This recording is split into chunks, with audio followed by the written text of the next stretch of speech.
Halo semuanya, nama saya Anthony Halim, NPM 2031056. Jadi pada hari ini saya akan menjelaskan hukum cyber dan kasusnya cermati, di mana ini merupakan tugas dari pelajaran hukum cyber dan dosen pengampunya Pak Tantimin. Jadi untuk pertama saya akan menjelaskan tentang pengertian cyber law atau hukum cyber.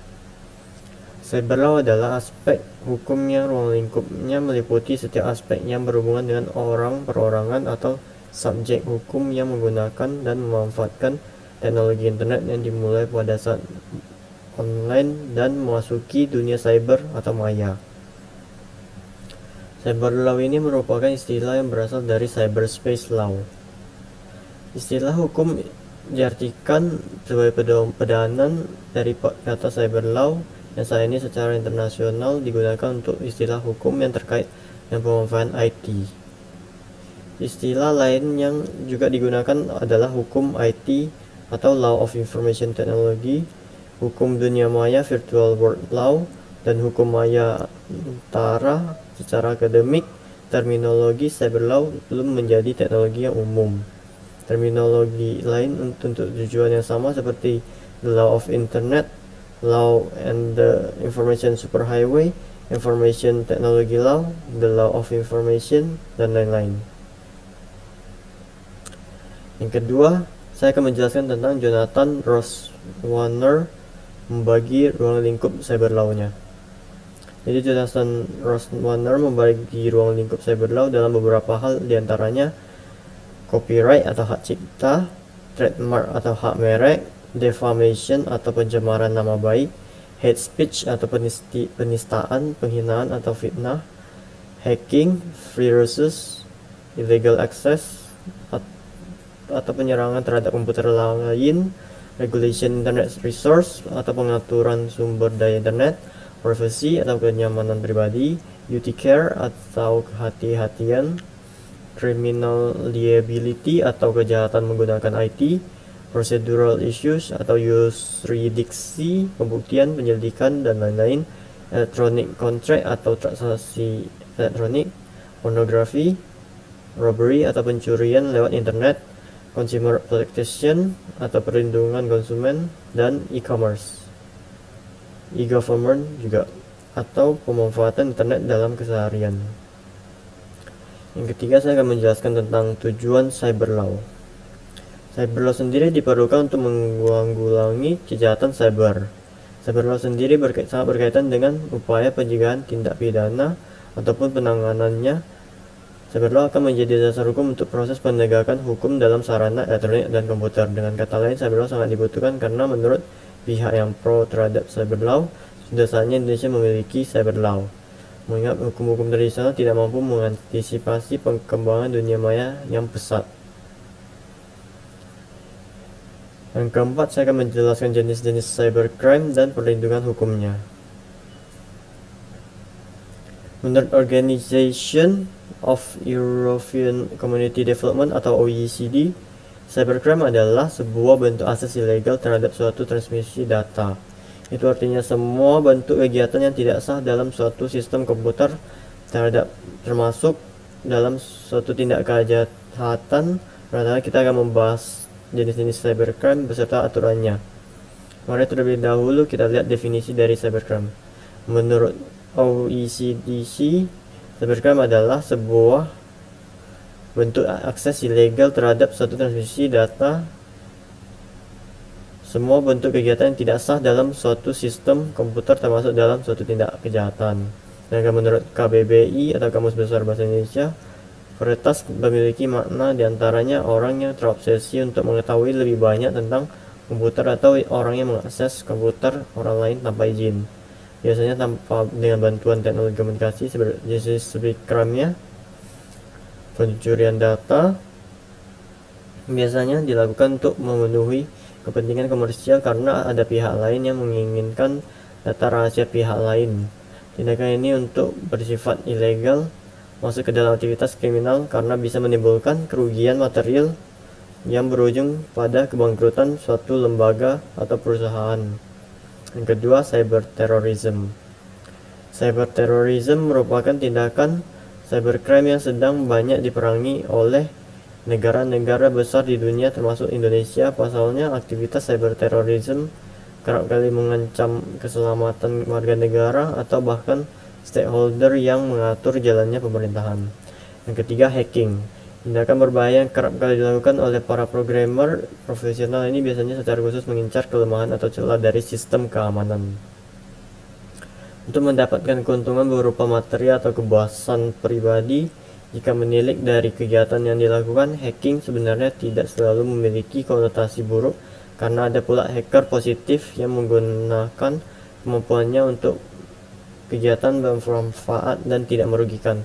Yang keempat, terakhir, carding adalah istilah yang digunakan untuk menyebut penyalahgunaan informasi kartu kredit milik orang lain.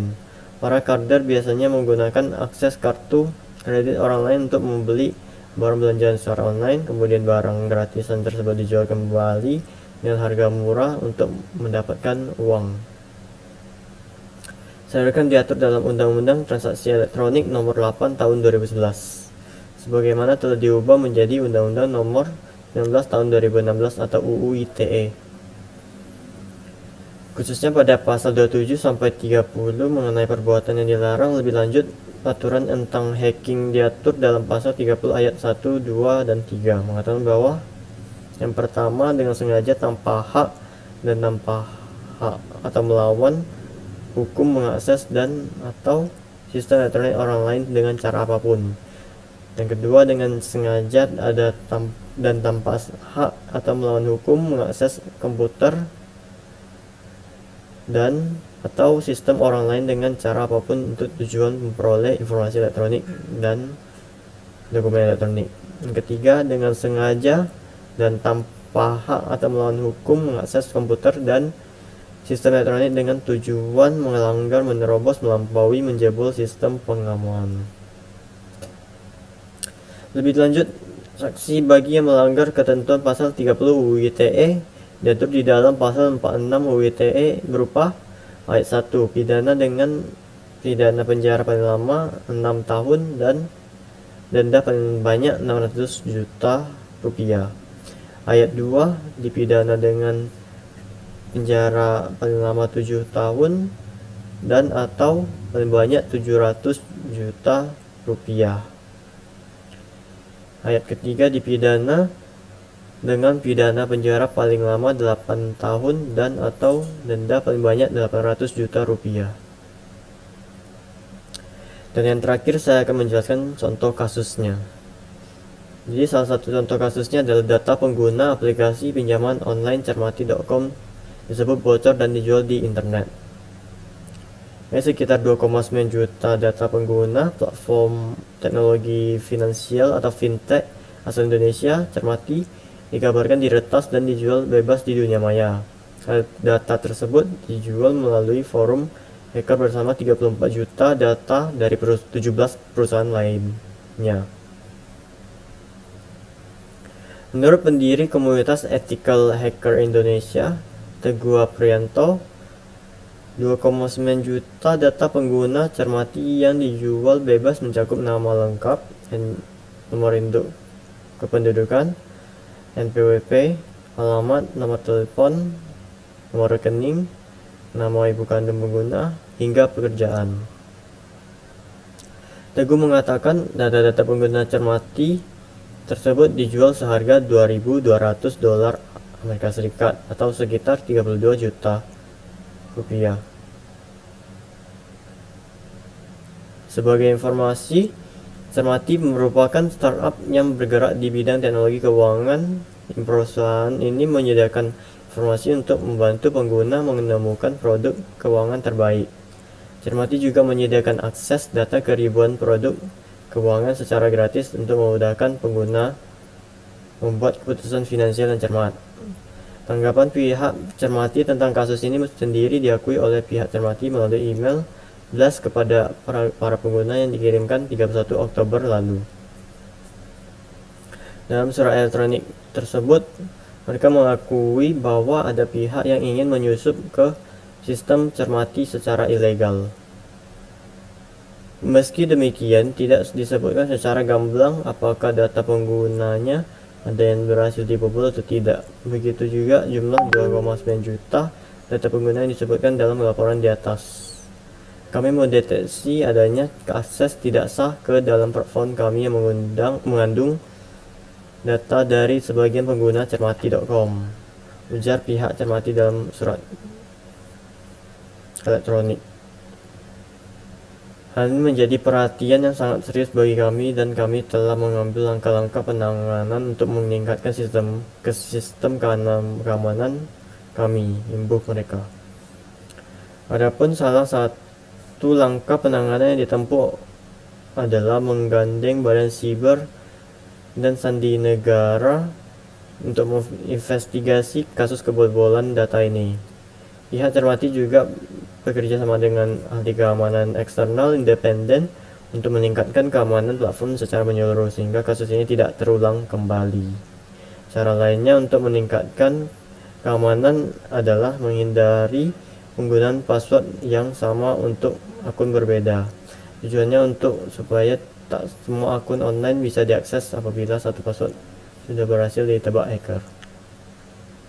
Jadi pada intinya di dalam kasus ini masih belum ketemu pelakunya. Sekian dari presentasi saya ucapkan terima kasih.